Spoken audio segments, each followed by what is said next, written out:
You're listening to The Great Simplification with Nate Hagens. That's me. On this show, we try to explore and simplify what's happening with energy, the economy, the environment, and our society. Together with scientists, experts, and leaders, this show is about understanding the bird's eye view of how everything fits together, where we go from here, and what we can do about it as a society and as individuals. Today's guest is author, ecologist, and activist Rex Weyler. Rex was an original director of Greenpeace International in the 1970s, whose work was highlighted in the film How to Change the World. Over the years, Rex and I have become good friends, and we share a network of other systems ecologists trying to better understand and influence the human predicament. Today, we delve into how the ecology movement got hijacked by the environmental movement, how climate change is one of many issues that have a root cause of overshoot, and we even had a speed round on Earth's prior mass extinctions. Rex is a gentleman, a scholar, and a good friend, and I hope you'll enjoy his wisdom and insights on today's show.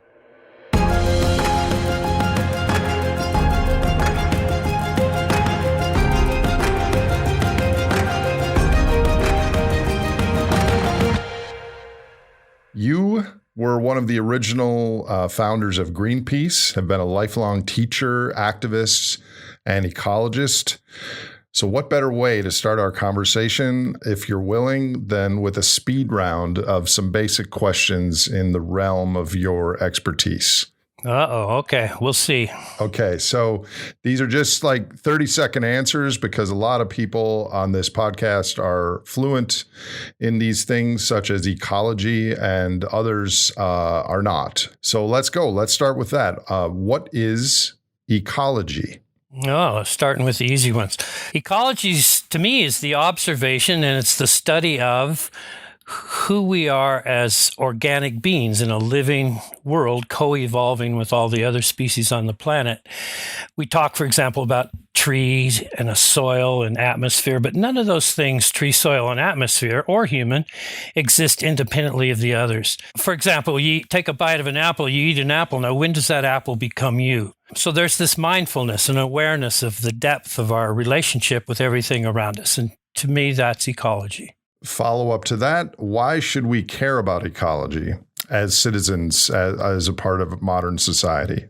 Well, ecology is fundamental to everything. First of all, we are organic animals. We have a genetic training and code that has taught us certain survival skills and so forth. We're, as I mentioned, are co-evolving with all other beings, bacteria, birds, mammals, everything. And so ecology is fundamental to who we are. Now, in our modern culture, we tend to think of ourselves as somewhat separate and technological beings and somewhat independent of the ecosystem, but of course we're not.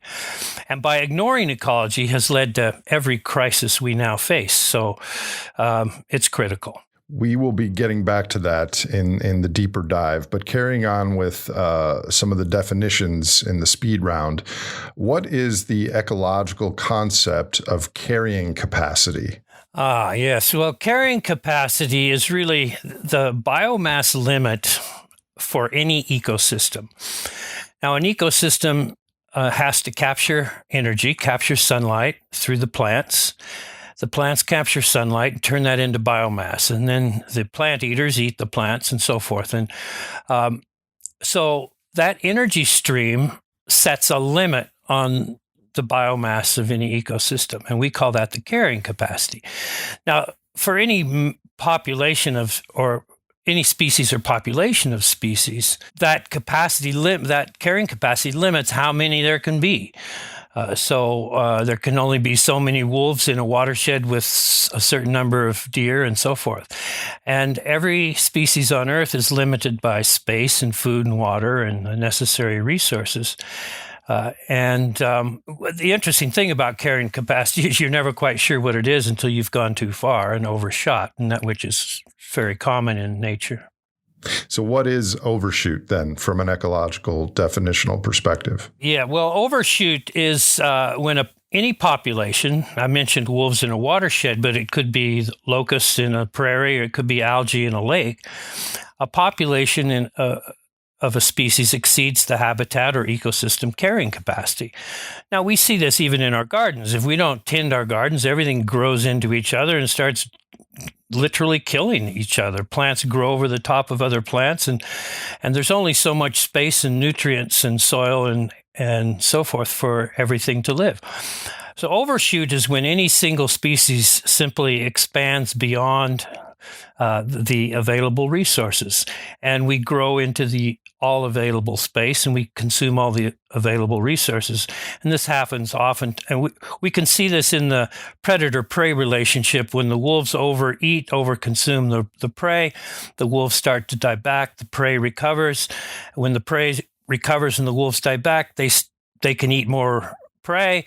Then the prey drop down, and the wolves overshoot again, and then collapse again, and that goes on all the time in nature. That process of overshoot and a return to homeostasis is something that is constant in nature.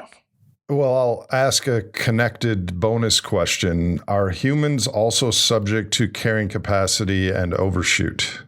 Yeah, we're mammals, we're animals. We're subject to all the limits and restrictions of organic life, and that includes overshoot.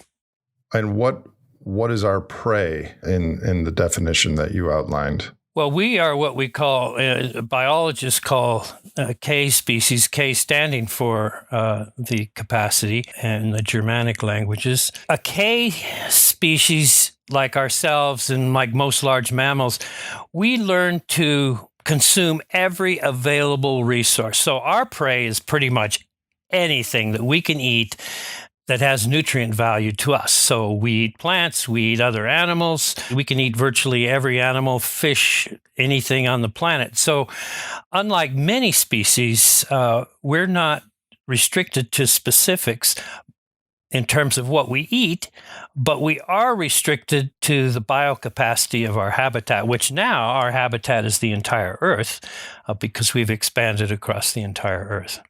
So there's the biocapacity of Earth, but there's also the prey could logically be described as the bounties of the fossil sunlight that we're eating, historical productivity that's added to our food systems via the Haber-Bosch process, et cetera. But we'll get back to that as well. Another area that I know from you teaching, guest lecturing my students is a personal area of interest of yours is mass extinctions. What is a mass extinction? Well, it's a somewhat subjective idea. What's a mass extinction? Depends on your perspective. But generally, we think of mass extinctions in which over 60 or 70% of the species disappears. Now, some people have said we're in the sixth great extinction. That's actually incorrect. And this is something your listeners might be learning here, is that we're actually in what I would call the ninth mass extinction, because there were three large extinctions prior to the first big extinction in the Cambrian. And the first one is very interesting, Nate, because it was an extinction caused by bacteria that released oxygen as a part of their metabolism. And at that time, oxygen was a poison. And so when bacteria learned to synthesize sunlight, they released oxygen into the atmosphere. Well, oxygen was a poison to them. And so they died off because of this oxygen. And this was 3.5 billion years ago. There was an Ediacaran fauna existence after that, prior to the Cambrian, which is the famous Cambrian explosion of life. But that Ediacaran life forms, they all disappeared as well. And then during the Cambrian, during the Great Cambrian explosion, there was actually a Phyla collapse. And in biological taxonomy, the Phyla are the basic forms of life. And during the Cambrian, life just went crazy and created many, many, many different forms that no longer exist today. And so there was a fairly large collapse of Phyla. And then we have what a lot of people call the first extinction, which was actually the fourth, which was the Ordovician about 440 million years ago, when 85% of the species, all marine species, of course, at that time, disappeared. And then about 70 million years later, about 370 million years ago, what we call the Devonian extinction, 83% of the species disappeared. And then 250 million years ago, the big one, the big Permian extinction, 95% of the marine mammals or marine species disappeared, 70% of the terrestrial species disappeared. And this was caused most likely by volcanic action. Volcanic action leading to a CO2 pulse. That's right. CO2 in the atmosphere, the same thing we're dealing with right now. Now, the original first extinction of bacteria was because of oxygen in the atmosphere. These later extinctions were due to CO2 in the atmosphere, which killed off during the Permian 250 million years ago, 95% of the marine species, 70% of the terrestrial species. That's a big deal, and would have been dramatic, of course, at the time. Many people are familiar with the Cretaceous extinction 65 million years ago when an asteroid hit Earth, and about 76% of the species, marine and terrestrial, were lost, including the dinosaurs, except for the little survivors, which are now the birds. Well, and the little survivors that are us. We weren't dinosaurs, but we came from... That's right. And except for the little mammals, little shrew-like mammals that are our beloved ancestors. So thank you for that. That was very fast and articulate. Are we headed for another mass extinction, Rex?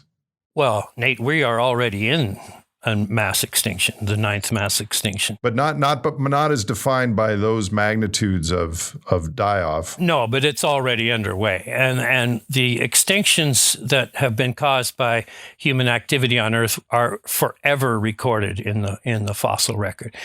So anyway, the answer to your question is yes, we're headed for another mass extinction, and I would note it has already well underway. The extinction rate right now, measured by biologists in various parts of the world, range from 100 times to 1,000 times faster than the background extinction rate. And this modern extinction rate is accelerating with each passing year. And besides, and this is important, besides species that actually go extinct, the general collapse of diversity is tremendously important, because even if there's a few of a certain species left, that species may be reduced to the point where it's no longer useful to other species in the ecosystem, and even species that don't go extinct but are severely wiped out is serious for all other species, including humanity. And of course, the decline now is higher than any time since that asteroid, the Chicxulub asteroid 65 million years ago. And only this time, humans are the asteroid. Okay. Ding, ding, ding. You finished the speed round, Rex. So I have a lot of questions for you. You and I have been talking for a long time about climate change, about the environmental movement, about what we could do as a culture to steer away from the worst outcomes and towards some emergent Ecolate or ecologically literate society. But before we get to that, maybe we'll just take a little history trip. And how many years ago was it? Almost 50 years ago that you guys founded Greenpeace? It was exactly 50. Exactly 50 years ago, 1972? Yeah. Well, 1971, Greenpeace was founded in Vancouver. You know, there's so much that happened 1970, 71, 72. I mean, that's when we went off the gold standard. That's when we came up with Earth Day. Limits to Growth. Limits to Growth was published. The genuine progress indicator, that's when, if you subtract out the negatives that come from GDP, the genuine progress indicator for our culture peaked in 1971. All kinds of things created then. So what were you and your friends thinking and feeling when you formed Greenpeace in 1971? Many of us were involved in the peace movement at the time, which remains in the name of that organization, Greenpeace. We were involved in the civil rights movement, the women's movement, And those movements, the peace movement, civil rights, women's movement, of course, were universal around the globe at that time and very powerful. And people were beginning to feel like we can succeed at changing the direction of our society. But one thing was missing that we felt was very important, and we felt very certain that this was missing in the mix of social activism, and that was ecology.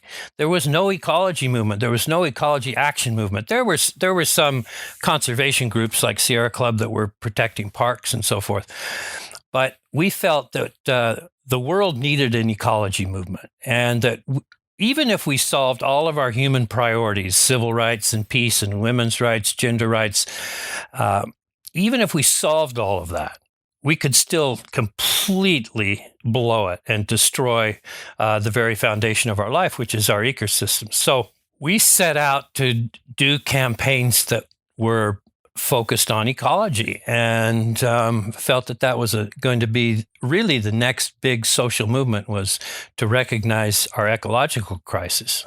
50 years on, how did that work out? How's that going? Well, sad to say, Nate, we're not making progress as fast as I thought. And there's a lot of reasons for that we can go into. But society has a certain momentum. And we live in a society that's based on growth and consumption and capitalism and industrialism. And I should note that even the socialist and communist countries destroyed their ecosystems. So we live in a human system that's based on growth and industrialism and making money, and it's very, very difficult to turn those things around. And I remember thinking back in the 1970s, Nate, that once people understood the ecology crisis, just as well as understanding the women's rights movement or the civil rights movement, that it would be easier to change things. But it's proven to be a very tough nut to crack because we live in such a human-centered culture. I was joking with our mutual friend Randy Hayes the other day, what is the definition of an ecologist? And I said, someone who appeared wrong his entire life, but was incredibly right afterwards. It does seem that ecology of all the disciplines is in the long term the most important discipline there is, but in the short term, these things happen on long time scales. And as you point out, human commerce and quarterly earnings and this weekend's entertainment plans, those all shout louder to the human brain than ecological principles, at least in this culture of massive energy surplus. So do you think that there could be a renaissance of the ecology movement? Or is it just too stacked against and too difficult now that we're 50 years further on, and the ecological damage and degraded carrying capacity and everything else is already grown, and not only that, but is the decisions that would need to be made to adhere to more of an ecological blueprint now much more difficult than they were 50 years ago or even 20 years ago? Oh, they are more difficult. To put it simply, Nate, the human race is not more sustainable today after 50 years of ecological action than we were in the 1970s. We're less sustainable. There's more of us. The human population has doubled. The consumption of material resources has quadrupled in that time. There's less fresh water. There's more starving people. There's 1 billion people living on the edge of starvation. There's about 10 billion people a year starved to death. 10 million people a year starved to death. And that's like 1,000 an hour. That's like boom, boom, boom, boom, boom as we speak. And most of them, of course, are children. The ecological crisis has gotten worse during the last 50 years of the so-called environmental movement. And so, it's really time for a gut check. It's been time for a gut check all along, but it's certainly time for a gut check now for the entire environmental movement. Like, what else must we do to change the course and trajectory of human society? So I'll get back to the Greenpeace origins and your experience in a bit, but you've mentioned the ecology movement, and now you just mentioned the environmental movement. How are those distinct, and how did that difference happen? Well, when we first started in the 1970s, we were inspired by Rachel Carson, Aldo, Leopold, Ernst, and there was a sense of this deep, what we called then deep ecology. That term was coined by Ernst. But it also comes from Taoism and Buddhism, indigenous cultures. And the word ecology was coined in 1866 by biologist Ernst Haeckel. And it comes from the root word, Greek word, oikos, which means home, our home. Ecology is the study of our home and that we are a part of. Some of the other issues with deep ecology was this sense of that the self is not isolated. There is no real isolated self. The isolated self is a socially reinforced delusion.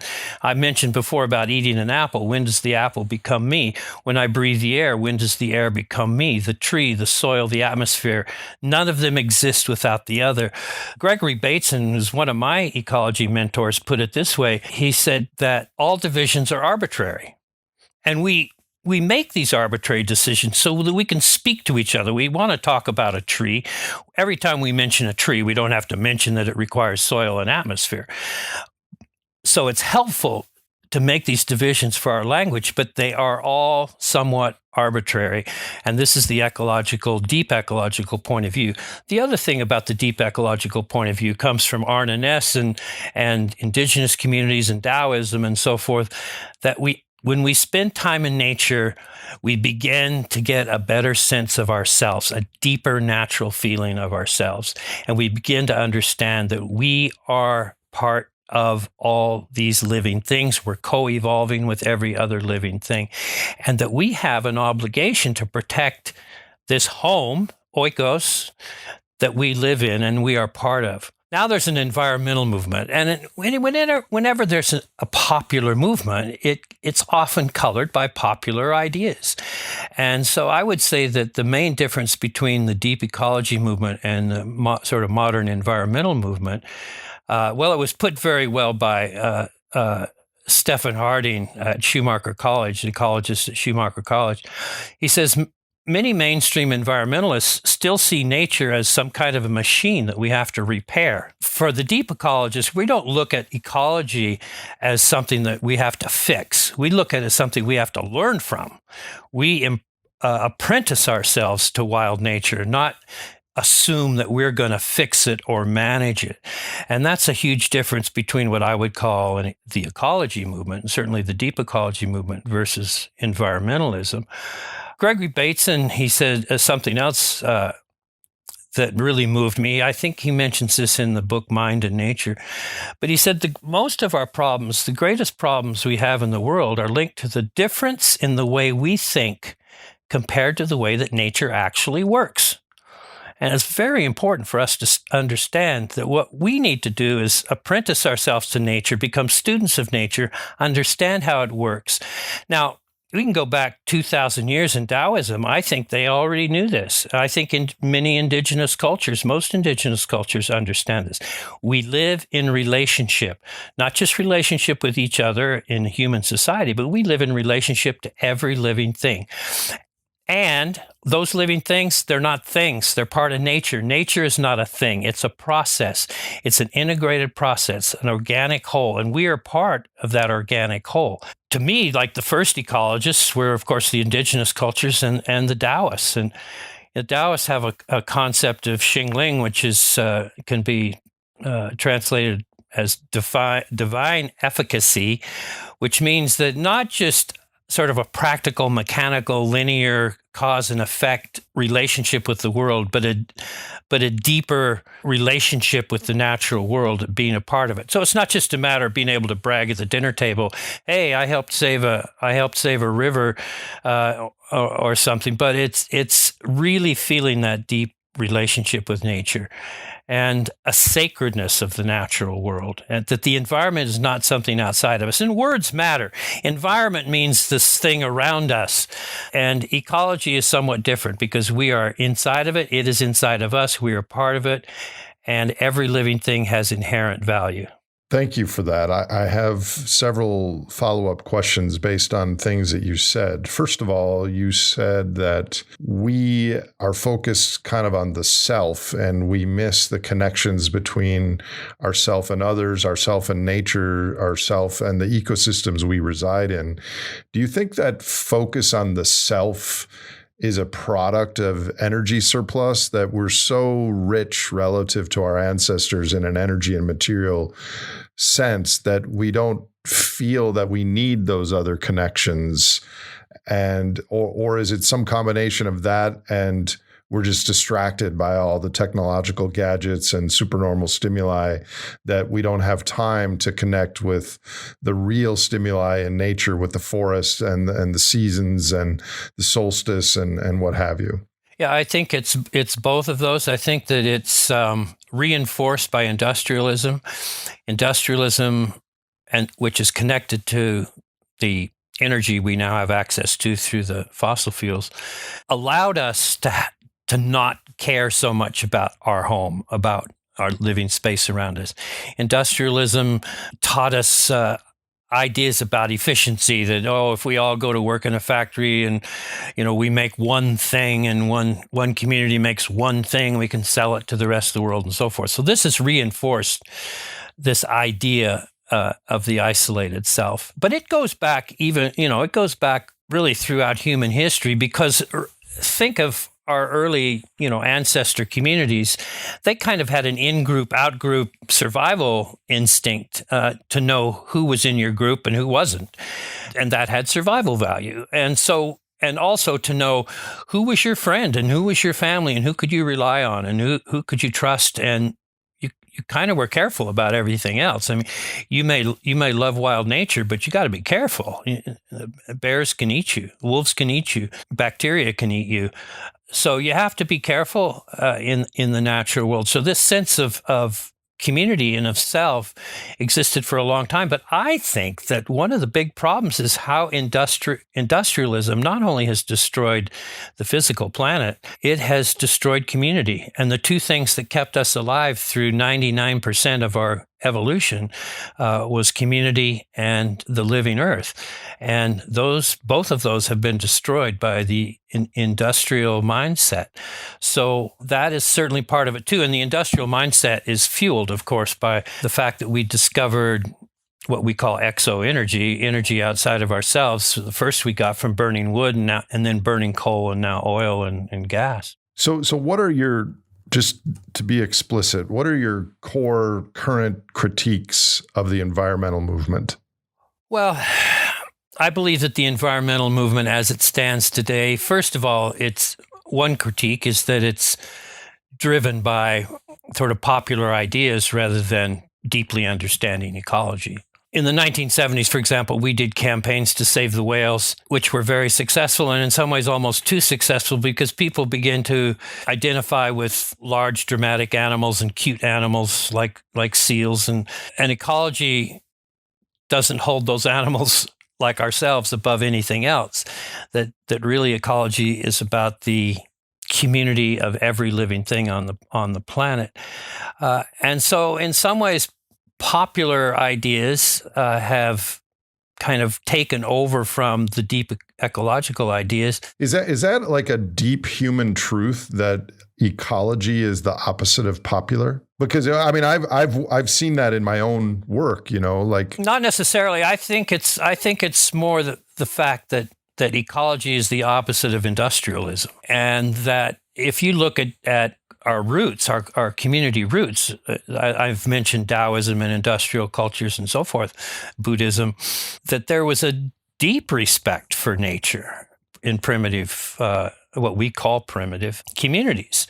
And I think that we grew up in our ancestors, for most of our evolution, grew up in the lap of nature, and so had a respect for nature. And if you, for example, if you spend time with indigenous people, say going hunting and being in the wild with indigenous communities, they have a deep respect even for the animals that they're hunting. And there's a term among the indigenous communities of the Western Hemisphere of all our relations, and so there's a deep respect. And our relations aren't just our brothers and sisters and our mom and dad and children. Our relations are every living thing, including that animal that we're going to go out and hunt and kill and eat. And so there was a kind of ritualization, which we call, I think this is the basis of sacrament. What sacrament is this deep ritual of respecting the wild and respecting mystery and respecting nature, even if we kill it and eat it. And I think that's somewhat, again, lost in our industrial culture. And I think that sense of belonging to our ecosystem, I think it's very deep and very real.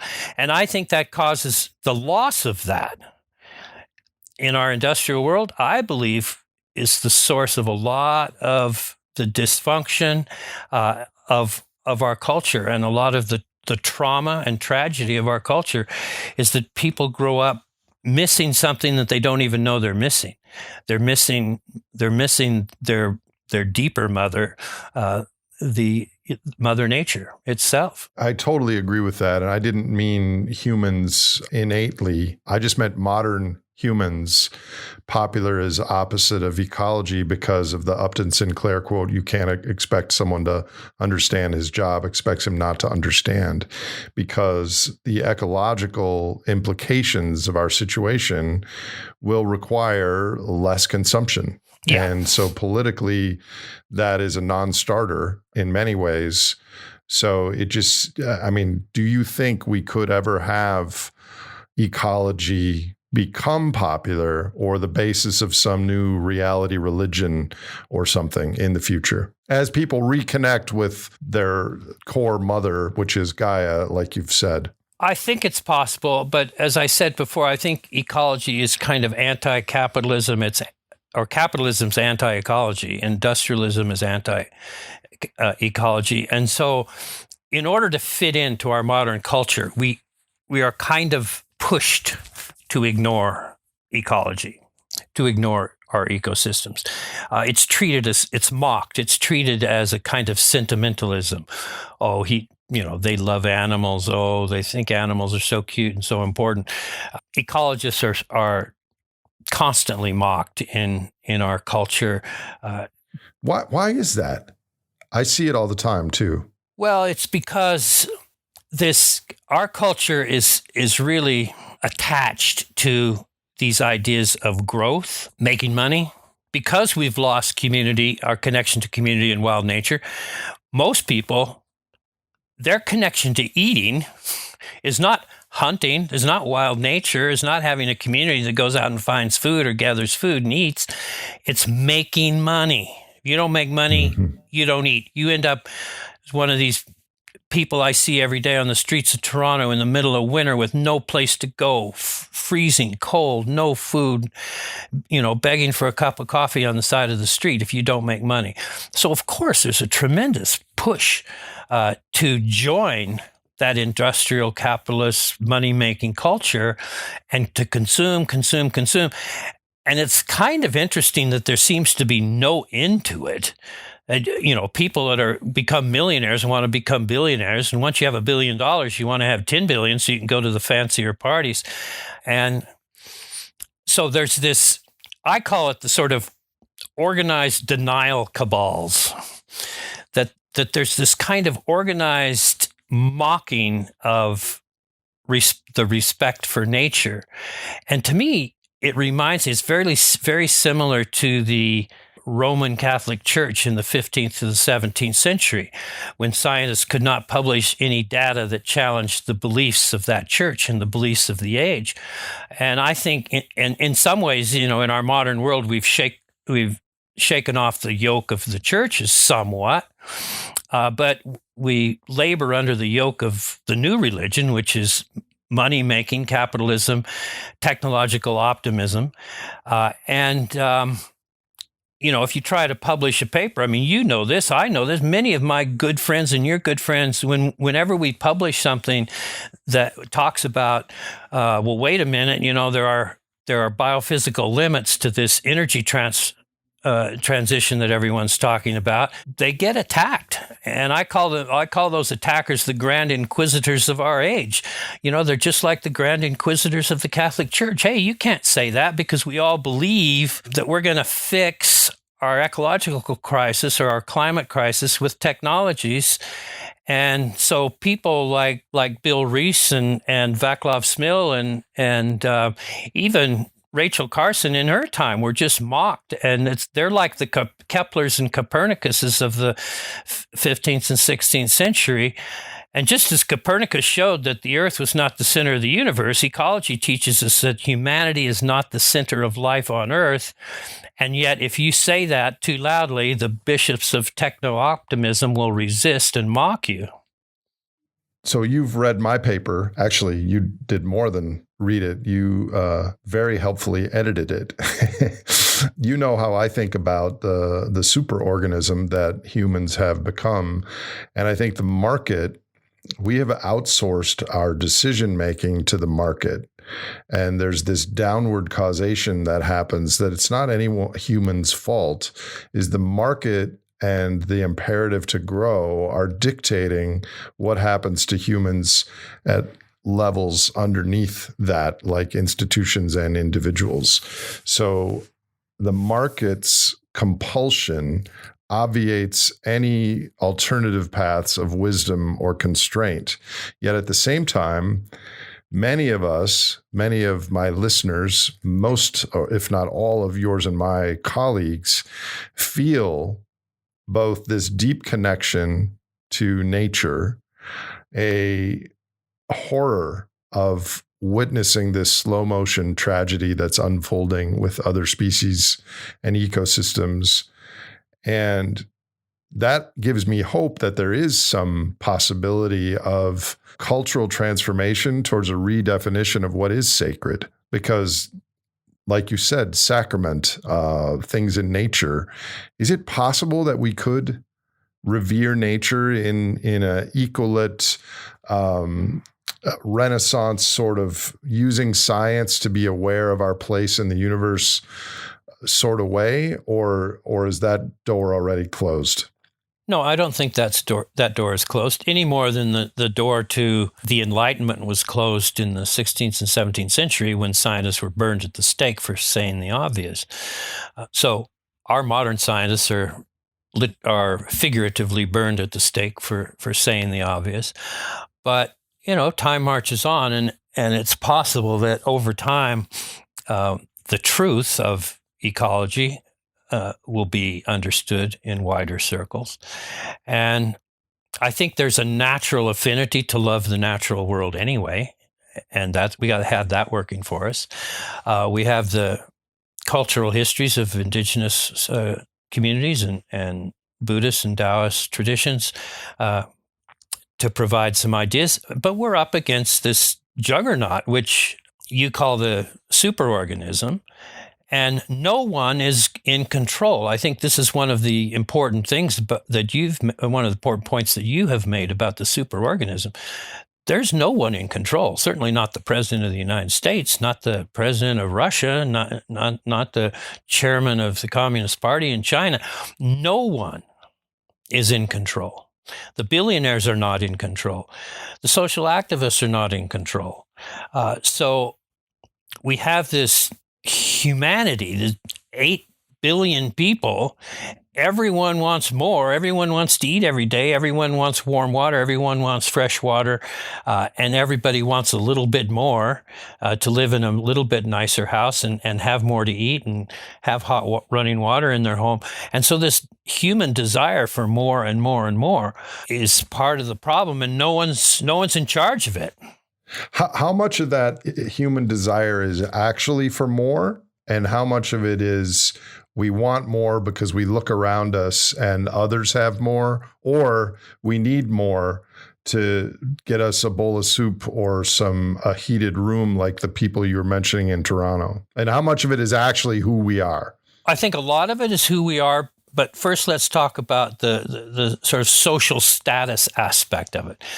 Certainly, once you're living comfortably and do have warm running water in your home and eat every day, if you have warm running water in your home and you eat every day, you're in the top 15% of humanity.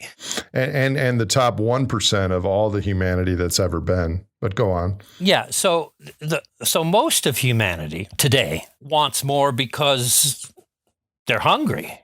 And as Vandana Shiva says, the poor nations of the world aren't poor because they're stupid and don't know how to do things. They're poor because they've been robbed. They've been plundered by the wealthier nations.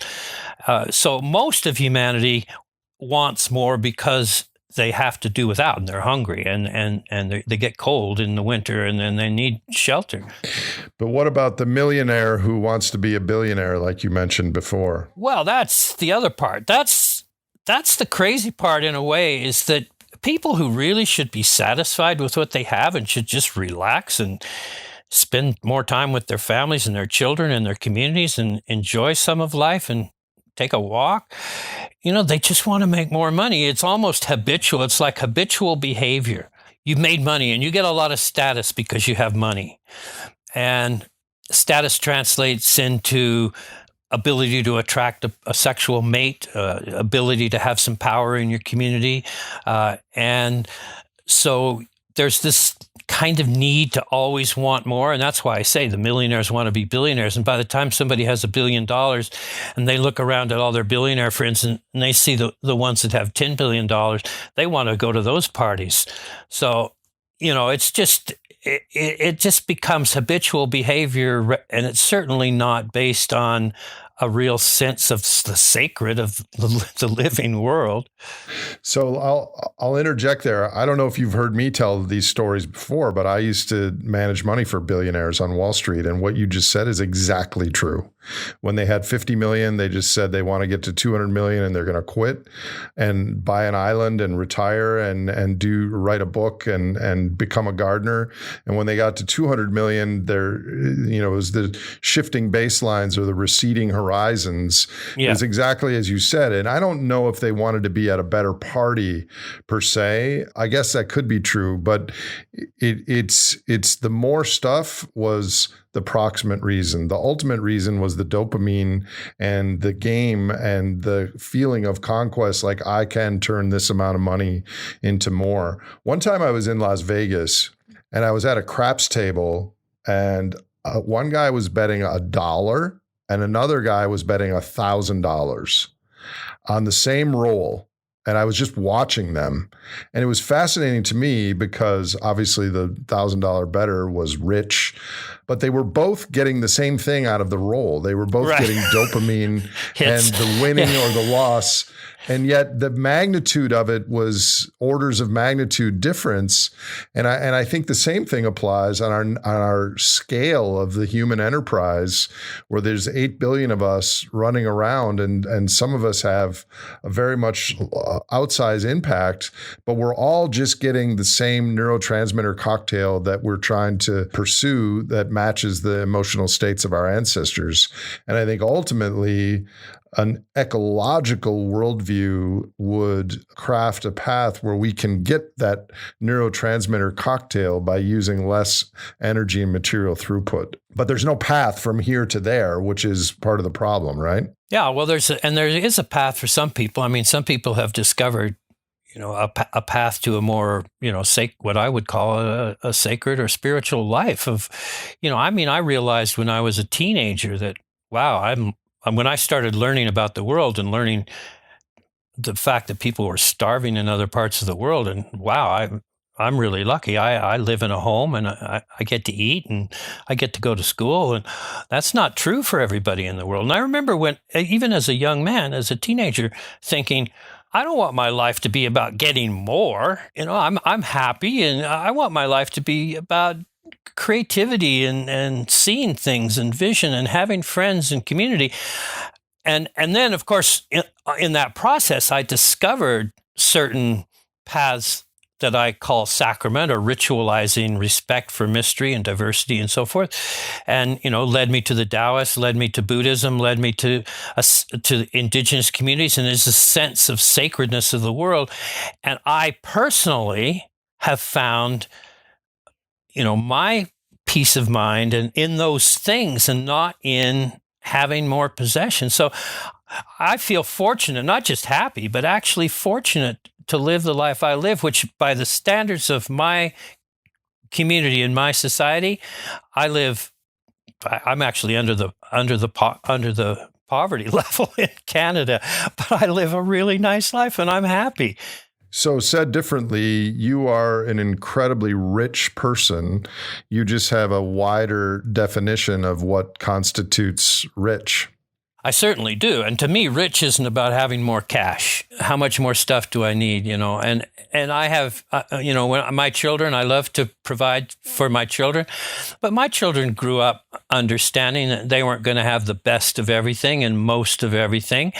And you know what? To this day, they're all grown young men now, but they appreciate modest pleasures in life, and their partners appreciate modest pleasures in life. And I'm very proud of that for them. I'm happy for them that they've discovered that there's more to life than just having more stuff. Well, I mean, it happened at a later date for me, but that's what I went through when I saw these billionaires that I was managing their money. And by the way, they weren't all that happy. And the clerks that were processing their trades were playing practical jokes, making 20 grand a year, and just really enjoying themselves. So yeah, in retrospect, I wish I would have stuck it out another couple years, and so that I could have had some savings. But I am paid. I have a good salary now, but I'm paid in things other than dollars. I'm paid in the experiences that I have, the meaning I get from interacting with people like you, the pride I get in working on what really matters, which is fixing the ecological human predicament.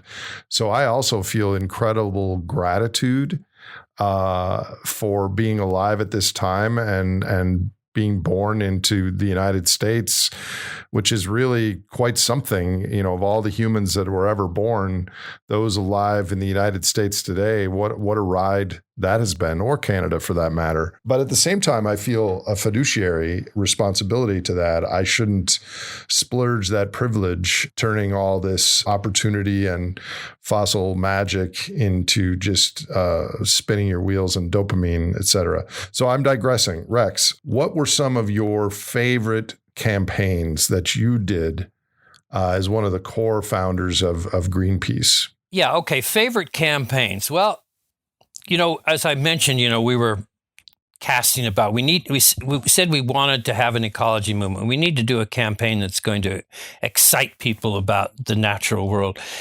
And at that time, we learned about decline of the whales, and that the whale species worldwide were down to about 5% of their peak populations, and the Atlantic gray whale was already extinct. And we came to the idea that if we did a campaign to save the whales, that not only could we reverse the decline of the whales and bring them back in our oceans, but that the whales themselves could kind of represent the ecology movement at large that we wanted to create. So we set out to confront the whalers, which were primarily at that time the Russian whalers and the Japanese whalers. And we achieved that. We found the Russian whalers in the middle of the Pacific in 1975. We blockaded the whale hunt. We stopped them in the middle of the ocean. We took film and photographs, which was all part of our strategy. And we released those film and photographs of the whale hunt to the newspapers and television at that time. Of course, there was no internet. In those days, we couldn't process the film on the boat and send them around the world. We actually had to come into port. It was a different world at that time, but we did it. We came back into San Francisco. We sent the film around the world, and it worked. It hit accord with humanity all over the world. People loved the whales and wanted to save the whales. And that's one of my favorite campaigns because it was the first one. It was successful, and it not only helped save the whales and allow the whales to recover, but we eventually got a moratorium on deep sea whaling around the world. But it also really helped launch what I think of as the modern environmental movement. So I'm very proud of that. I'll mention another one, though, Nate, that it was one of my favorite campaigns. This was a campaign that happened in 1980. We were sitting around in our office in Vancouver in 1980. At that time, Greenpeace was small. We had very little money, and there had been a few offices popped up around the world, but we were still in the original Greenpeace office in San Francisco, or in Vancouver. And a friend of mine was reading the newspaper, and he read this thing that a consortium of oil companies was going to bring a super tanker into Puget Sound and the Salish Sea and was going to demonstrate how easy and maneuverable it was to bring a super tanker into these inside waters of the U.S. and British Columbia for the purpose of promoting the idea of an oil port in Puget Sound. And they said that this was just a test, that the super tanker was not loaded with actual oil. It was just loaded with water, but it was a test to show that they could do this. And we're reading this and go, this is crazy. What are we going to do? And our office manager at the time, Julie McMaster, just said offhand, she says, it's just a test. She says, well, you guys should do a test blockade. Exactly. That was our response. We thought that was hilarious, a test blockade. So we called up the media in Seattle and Vancouver. We said, we're going to do a test blockade. We told them the whole story. And of course, the media loved it because it was funny, had a sense of humor. If they're going to bring in a test super tanker, we're going to do a test blockade. We're going to see if we can blockade them. So we did this. So we got out there with our boats. And by the way, this was only 3 days away. We got this whole thing up and running in 3 days. We got some boats. We went out into the middle of Juan de Fuca Strait, which is the connection between the inside waters and the Pacific Ocean there between the U.S. and Canada. And we confronted this giant super tanker that came roaring down Juan de Fuca Strait, and we stopped it dead in the water, and the helicopters were going overhead, and we were on the radio to the bridge of the super tanker saying, this is just a test. This is just a test blockade for when you really come in with oil. And we got arrested by the U.S. Coast Guard for whatever they call that, blockade. You can't blockade the channel. You're not supposed to do that. So we got arrested, and we got arrested by the U.S. Coast Guard and put in the boats. And we're saying to the Coast Guard, this is just a test. We're just test. This is a test blockade. And they put handcuffs on us, and we're going, yeah, the handcuffs work. Yep. And they took us into the local jail there. Test blockade, real handcuffs. Yeah, real handcuffs, but we're testing the handcuffs work. Yeah, that works. And they took us into the jail, and we kept this whole thing up when they fingerprinted us going, well, this is a test, we're just testing. We're going to test the jail and do all this. Well, the local police, this was north of Seattle, the local police, they had nothing against us. They were kind of on our side, and they were very friendly, and they didn't even lock. I remember they put us in this big holding cell, and they didn't even lock the door. They just left the door open. They said, you guys go in there. And it was dinner time, so I guess they're obliged to feed us. So one of the policemen went out and came back with a couple of big bags of food and came in and put it in the middle of the table and said, here, test this. So it was the reason that's one of my favorite memories of our Greenpeace campaigns is because it was so spontaneous. The idea came not from some highfalutin campaign committee. It came from our office manager, and it was funny, and we did it in a few days, and we pulled it off, and it was amazingly successful, and it was fun and funny the whole way through, and the media thought it was funny, and the police thought it was funny, and it was funny. It was hilarious, and it was successful. That tanker port never happened. So I've always remembered that. That was one of my favorite little episodes during the Greenpeace. That is a great story. So in the movie, How to Change the World, one of the highlights, or the focus is on Bob Hunter of Greenpeace, who coined the term, I think he coined the term mind bomb. Could you explain that a little bit? Bob did coin that term, the mind bomb, and the mind bomb was essentially a dramatic action that the pictures and the film of which could circulate around the world and change people's minds. But the idea of the mind bomb, Hunter introduced in a book he wrote called Storming of the Mind. This is Bob Hunter from Canada, Robert Hunter, great writer, brilliant guy, one of my best friends of all time. I spent 10 years working side by side with Bob in Greenpeace, and he wrote a book called Storming of the Mind, and the title Storming of the Mind is a play on the idea of storming the Bastille in a revolution. But we wanted to have a revolution that was not about physically storming the Bastille. It was about storming the mind of humanity, about changing the mind of humanity. And we're going to do this with images, and we're going to create these images by creating these dramatic actions like blockading a whaling ship, or blockading the ships that were dumping toxic waste into the oceans.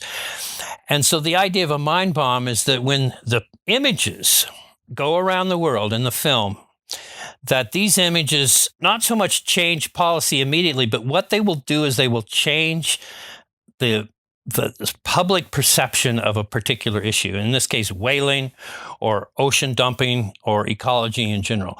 And so the mind bomb became really the central strategy of Greenpeace, early Greenpeace, and still to this day, that these crazy actions, and people often, again, mocked us for these silly things we were doing. But the reason for doing these crazy actions was to create a narrative and images that were interesting enough that they would actually move through the media system, which at that time, of course, was all print media and radio and television.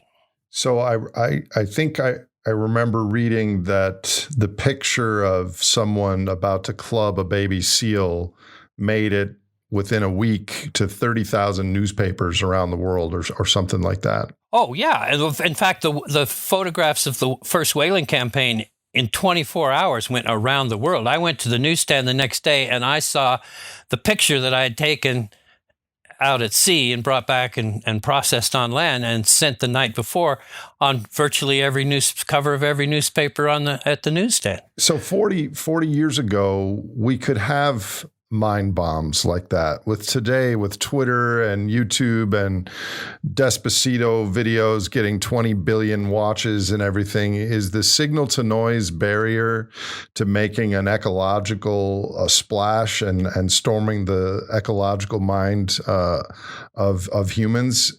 Is that a much grander challenge, or is it still possible to change people's en masse their thinking about these things? I'm not sure that it's a grander challenge, a harder challenge. Look, Nate, there's always been mostly noise in the media. In the 1970s, most of the media was noise, just like it is today. And to actually get a front page we called it above the fold headline in the newspapers, you had to do something that was more interesting than the latest celebrity breakup or, the same thing as today. And what we used to talk about is to get past the noise is you have to jump systems. We have to do something that's actually going to crash the culture. We used to use the expression crash the culture. And the trick is to do something that no one expects you to do.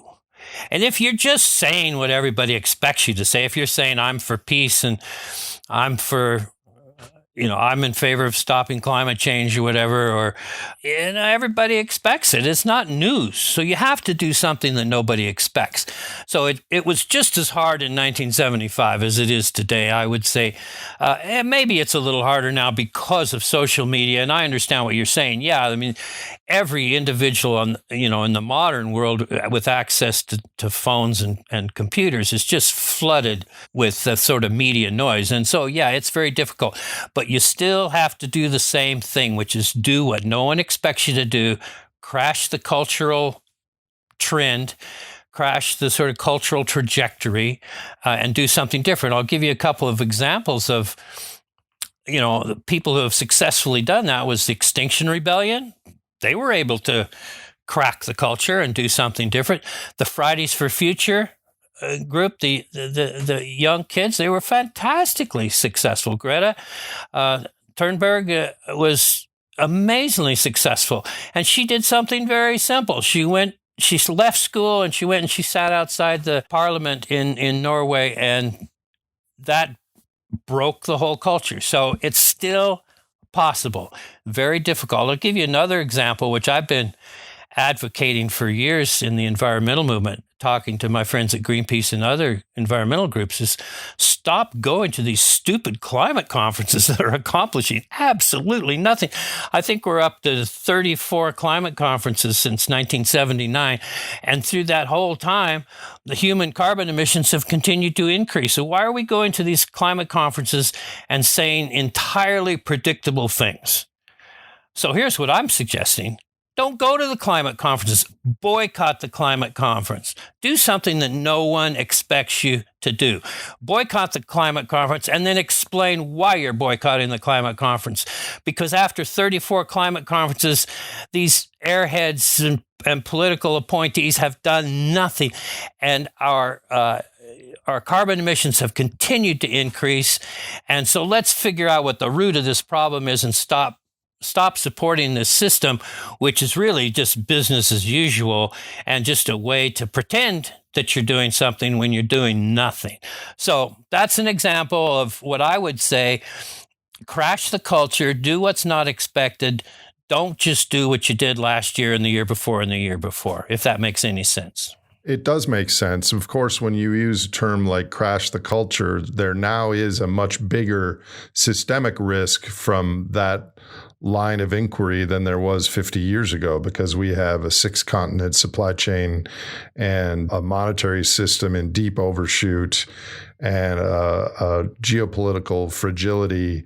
So I think the larger systemic risks that exist today make those sorts of strategies and appeals more dangerous than they were when you started Greenpeace. Oh, yes. But remember, when I'm talking about crashing the culture, I'm talking about disrupting the cultural narrative. Yeah, right. And that's the same thing that the women's movement did, and that's the same thing that the civil rights movement did, and the peace movement. That's the same thing that Gandhi did. That's the same thing that Rachel Carson did with her book Silent Spring, is to crack the cultural narrative.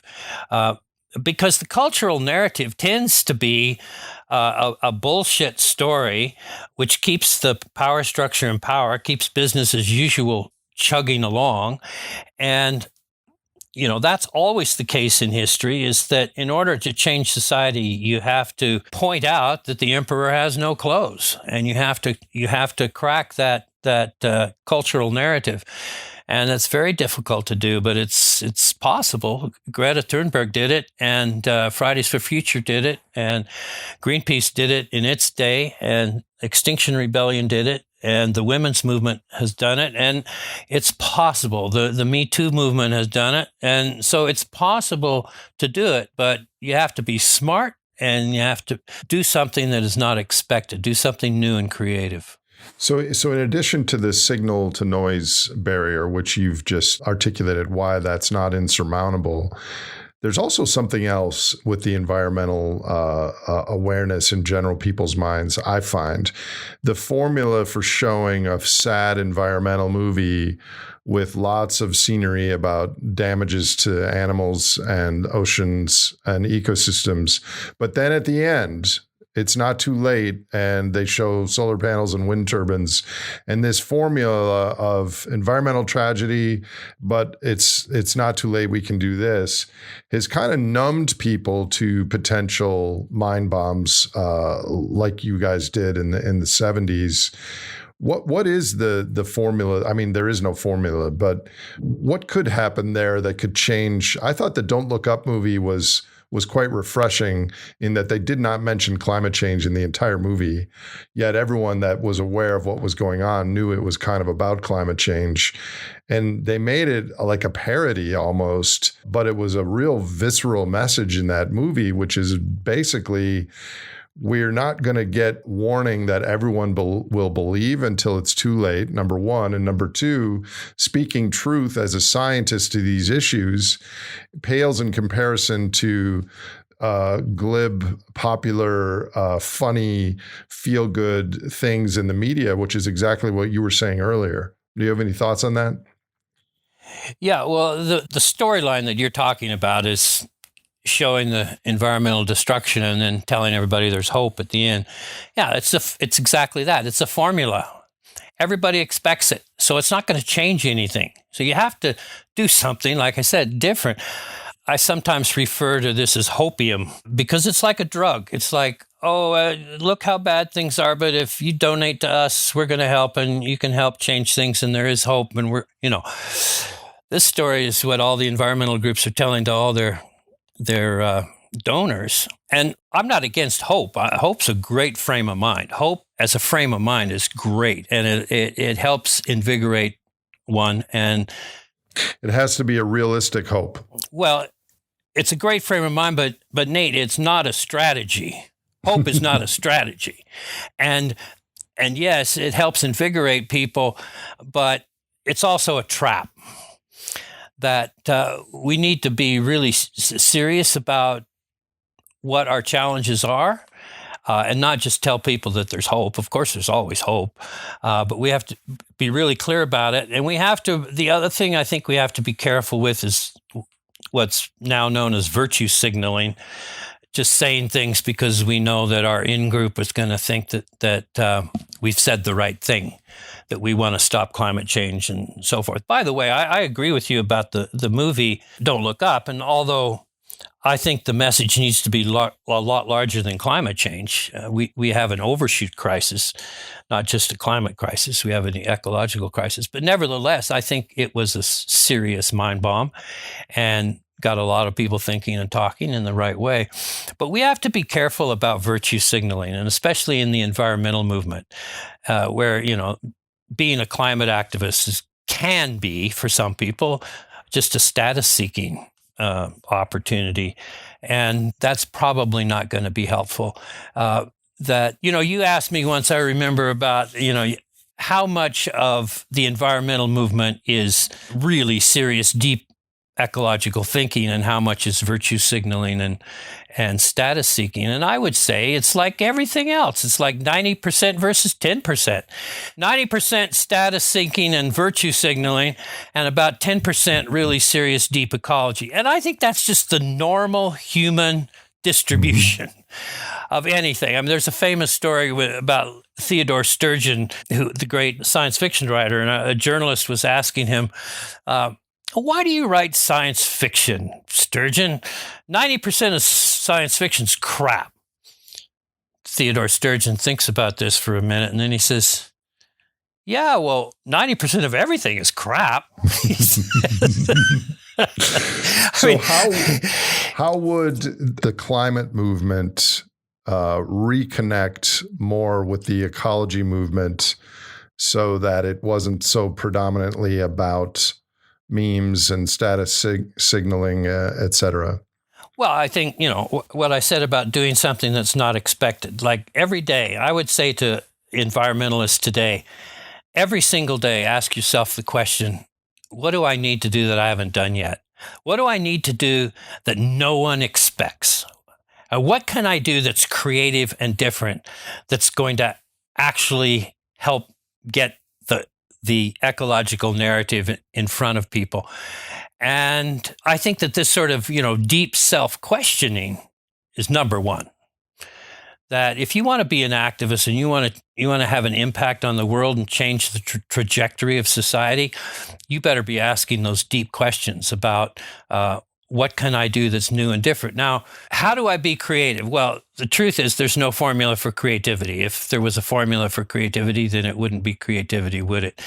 So because there's no formula for creativity in the arts or in social movements, then the onus and the responsibility is on the activist to ask himself or herself every single day, what else can we do? what can we do that's different? What can we do that's really going to shake up the culture? Not just that it's not just business as usual by other means. I mean, that's part of the problem with the idea that we're going to just transfer from this oil industrialism to an electric industrialism. The problem is industrialism. So, if we think, first of all, the idea that we're going to end fossil fuel use anytime soon and keep on light business as usual, it's a delusion. And it's been pointed out, not just by me, but by lots of people, that this idea needs to be rethought and deeply thought about. And Vaclav Smil has written about this recently, and so has Bill Rees, and lots of other people have written about this and talked about it. And we have to accept that there's certain biophysical limits to how fast we're going to be able to change an energy system. And if you say, in some circles in the environmental movement, if you say things like this, well, you'd just be laughed at or ignored or ridiculed, because it's this belief structure. It's this narrative that's accepted narrative that we're going to have business as usual with a different energy system. So do you really believe that a lot of people in the environmental or climate movement truly believe that we can solve climate change by growing renewable energy and getting rid of fossil energy, that will solve or mitigate the climate risks? Well, it would mitigate the climate risk, but the problem is that it will also collapse the economy. But collapsing the economy is what we need to do, and this is what people don't want to accept. If we could get rid of fossil fuel use, and that would help. Of course, it would help mitigate the climate risk. But a lot of people in the environmental movement are somewhat energy blind in this sense, is that they don't understand how this entire culture, even the idea of making wind turbines and solar panels, is a fossil fuel intensive idea because of all the mining of the resource. Look what's already happening with the demand for lithium and the mining around the world, and coup d'etats. And you got what's his name, Elon Musk, claiming that they can have a coup d'etat against anybody they want because they're doing such important work. So, this pressure to mine the resources, to mine the lithium and the cobalt and the copper and so forth, to build all this stuff, that kind of gets swept under the carpet sometimes. And so, this needs to be looked at and understood at a much deeper level, this idea of the energy transition. What we really need to do is contract our economy, and no one wants to say that, or very few people want to say that. Bill Rees will say that. I'll say that. There's no mechanism for that to happen that is politically and socially acceptable, which is one of the reasons I'm having this conversation with you and people like you, is so that people understand the linkages between energy and GDP, between materials and GDP. Materials and GDP, by the way, are almost one-for-one correlated. Absolutely. So if we double our GDP, we're going to double our material use. And so at 3% a year, we're using double the materials we do today in 25 years or less. That's right. And this whole decoupling idea has not worked, will not work, and does not work. That energy and material use is connected to economic growth. So this idea in a way was something that happened in the 1990s with Reagan and Thatcher era, when a lot of people in the progressive movement says, we can have all of our values. We can have our civil rights values and our gender rights values and our ecological values, and we can still all be rich and we can start companies and make lots of money. Well, that's just not true. That if we're going to continue to grow our economies, then we're going to continue to pollute and destroy the natural world. So if we're not willing to reduce our human population, which is another issue that the environmental movement has a hard time getting their head around, but if we're going to allow population to decline, which we could make a lot of progress just with universal women's rights and universally available contraception, but a lot of people in the progressive ecology movement or environmental movement don't even want to bring that up, because then they're going to be accused of, oh, you're blaming the poor, or you're being racist or whatever, because you brought up the fact that the human population is overshooting the capacity of the planet. So let me ask you a hard question. I have a couple hard questions. Is there a possibility, or what do you think about the possibility of a phase shift in human behavioral response if people realize that we are running out of runway to be able to grow, and that any growth is tethered to energy and materials and pollution, and is going to require more deterioration of the natural capital of the world? What happens if what people like me have been working, and you have been working on for a long time, which is the assumption that if we educate common people and politicians about our biophysical limits, that we will make better decisions? Is that a naive assumption? And that once people really understand what we face, that some unexpected other trajectory will ensue? Or do you still believe that education about these things is important? Well, it's important, but it's not enough. We're never going to win any of these battles with just the facts. The data won't win. You have to do more than the data, and that's why I'm saying that's why Greenpeace for decades has done these crazy stunts all over the world, because you have to reach people at a more visceral level. You have to reach people at a more emotional level, and just repeating the sad, depressing data is not enough, and can even be counterproductive at a certain point. But I do think there is progress, Nate, that year by year, decade by decade, more people are realizing that business as usual is in fact the problem, that we can't just have more stuff every year, more growth every year, more humans every year. Right now we're adding 88 million human beings to the planet every single year. 88 million humans. That's the population of Delhi, Sao Paulo, and Mexico City all combined every single year. And yet we're hardly talking about human population growth.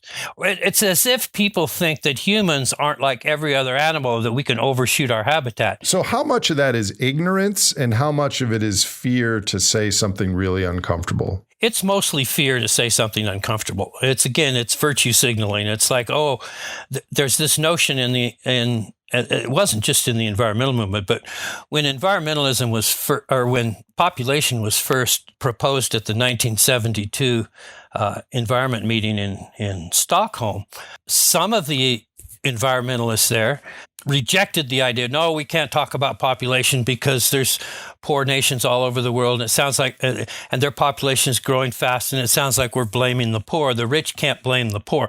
Well, that's true. The rich cannot blame the poor, and a lot of our problems are because of the rich, not just because of the numbers.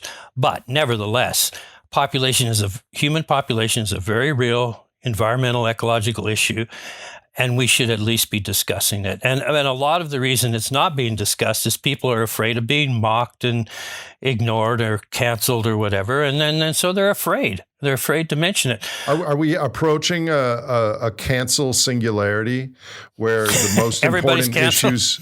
Well, no, that the most important issues can't be discussed for fear of being canceled. I think we're already there in some sense. Like the fear around discussing certain critical issues is so huge that it keeps a lot of people silent. It doesn't keep me silent, doesn't keep you silent, but it keeps a lot of people silent. And yeah, that's a problem. Well, I suppose it's no coincidence that a lot of my first guests are silverbacks, to use a term of the ecology movement, who've been talking about these things for a long time. And I've been recently having success with this initiative I refer to as advanced policy, which is talking to silverback politicians who are retired, used to be in power, famous men and women, senators and congressmen and governors. But now they don't have the status risk, and they have more time, and they're interested and deeply care about these issues. So it's almost like people under the age of 25 and over the age of 65 are completely riveted into this conversation because they get it and it's relevant to them. And people in the middle and this is a generalization, of course, people in the middle, it's too much of a status or paycheck or cognitive dissonance hit to take these big discussions on board about population, the great simplification, the end of economic growth, climate change, ecosystem destruction, et cetera. So it really is, I mean, we're not robots. We're an ultra-social species that is highly emotional and highly conscious of what other people think of us. And so to throw that whole thing in the mix, it makes this a really thorny challenge, not only the biophysical, but the psychological aspects of discussing and working up both a top-down biophysical plan and a bottom-up cultural response to caring about deep time and ecology and the 10 million other species we share the planet with and other generations. But given what we face, do you have any short recommendations or frameworks for recommendations that you could suggest at various scales, either global, national, community level, or as individuals, given some of the things we've talked about? Well, yes, I do. Quickly, I think that most of the important changes that are going to happen are going to be localized. They're going to be community scale. I don't really think there are any global solutions. We're not going to come up with some plan that everybody's going to agree with globally. But I think you can protect your own communities, or you can certainly help mitigate some of the pain in the future. So I would say my recommendations are to stay active and focus locally, localize food production, localize energy if you can, localize healthcare, preserve and restore local ecosystems, wild places, and spend time in nature yourself.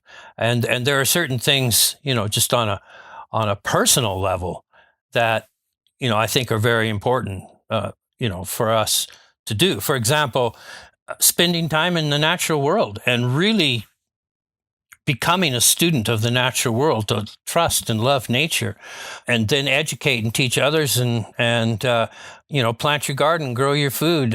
There's something that I learned in the Buddhist tradition, which is called sharpening the sword.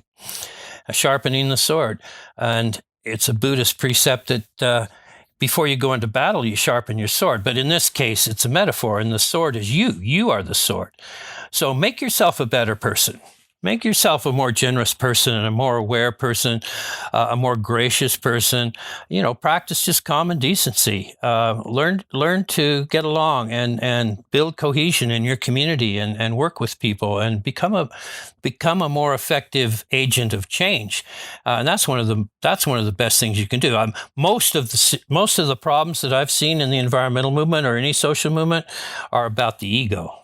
So if we can quiet our own ego and not need to be important or not need to be famous or be in charge or be the boss, and if we can learn to how to do things effectively and be a better agent of change, that's one of the most important things. Now, of course, there are large scale activities that we need to do and we can do, and I think militarism is at the top of my list. I mean, I started out in the peace movement. And Greenpeace is a combination of the peace movement and the ecology movement. But militarism is still one of the biggest problems in the world. And it's a trillion-dollar industry around the world, and there's a lot of money to be made for the corporations that supply the militaries around the world, and that drives a lot of the militarism. But we need to quiet the militarism in the United States, in Russia, in China, NATO, in Europe. Isn't that a collective action sort of game theory? I mean, for us to just say we give up on militarism, then we become a target to the other people that don't. I mean, that's a really tough thing to give up for our culture. It's a really tough thing, and I'll go back to my mentor Gregory Bateson, who did a lot of work on this.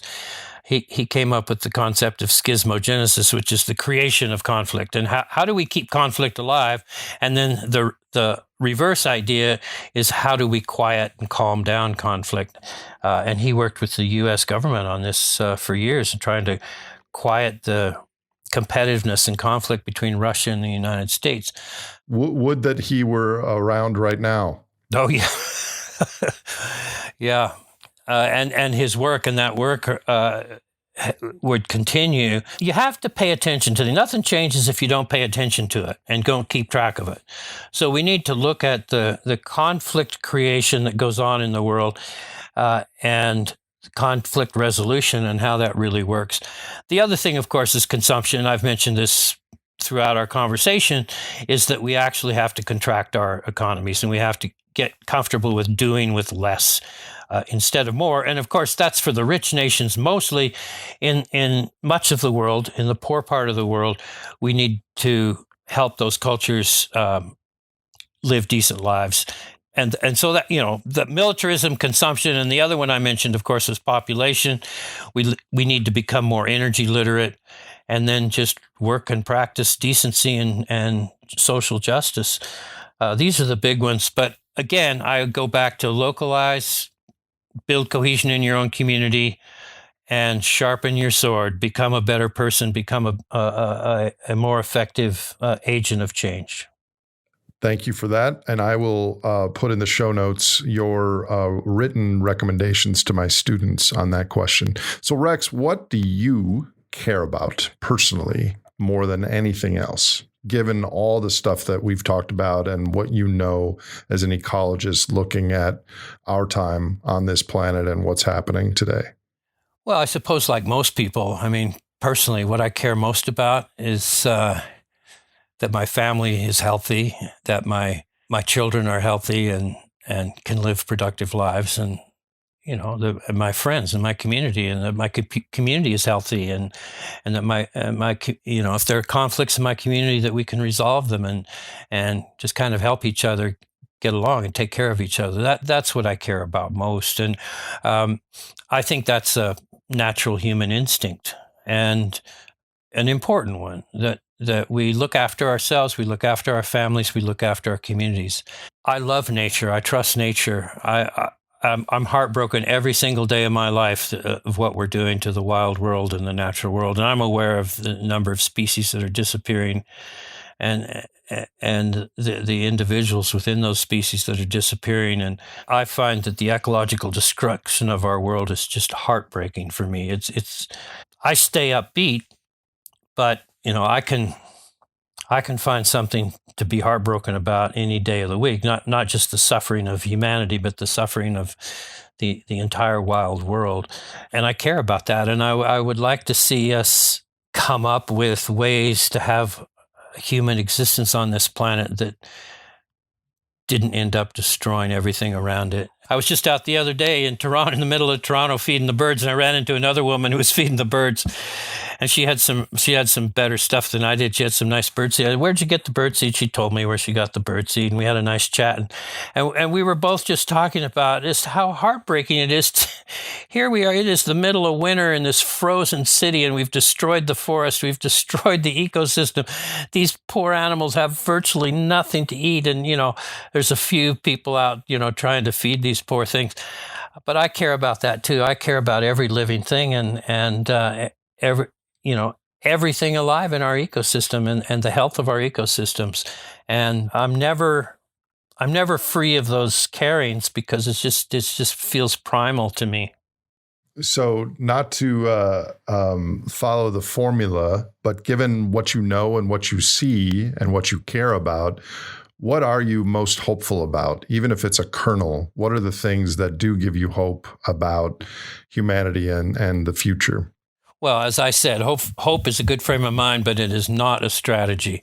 So the frame of mind part, first of all, what gives me most hope is nature itself. I really believe in nature's resilience and its developmental path. And no matter what we throw at it, it's not going to be any worse than the asteroid that hit us 65 million years ago. I have hope in life's ability to adapt to change and to experiment, its diversity, its sense of symbiosis. And that's what I believe in most. And that's one reason I believe in protecting the wild world and ecosystems, because I believe the lessons for our own survival are there in the natural world. Thank you. Any closing words of wisdom for our listeners, my friend? To me, one of the important things that I think I realize is that I'm a product of nature. Nature made me. Nature made my eyes to see, and I should be grateful for that, and I should stand by the natural world and help it endure and prosper. And number one thing for anyone who wants to help in the environmental ecology movement is to become a student of nature, be apprentice of nature. This idea that we're going to manage the natural world or that we're going to fly off and occupy Mars, it's just delusional and it's insane and it's destructive. We really need to be students of nature, not the managers. And the other thing, last thing I would say is that, art, humor, play, creativity, find things in your life that you can be creative, because creativity is the essence of nature. And so when we play music, when we play with our friends, when we play with children, when we play with dogs, when we take walks in the woods, this sense of play and creativity, I think that's one of the most effective traits that we can grow in ourselves and in others, and help others grow their own creativity and sense of play. Thank you so much for your time and for your career working on these issues, Rex. To be continued, my friend. Oh, Nate, my pleasure. And I love the work that you're doing. And you've really helped inculcate some important ideas into our culture. And you've done what I've suggested, which, is you've come up with ways to do what no one expects and to get new ideas into the public discourse. So I applaud you for that. We'll see how that goes. And yeah, we'll see how that goes. And I'm really happy to participate with you. Thanks for this opportunity. Thanks, Rex. I'll talk to you soon. If you enjoyed or learned from this episode of The Great Simplification, please subscribe to us on your favorite podcast platform and visit thegreatsimplification.com for more information on future releases.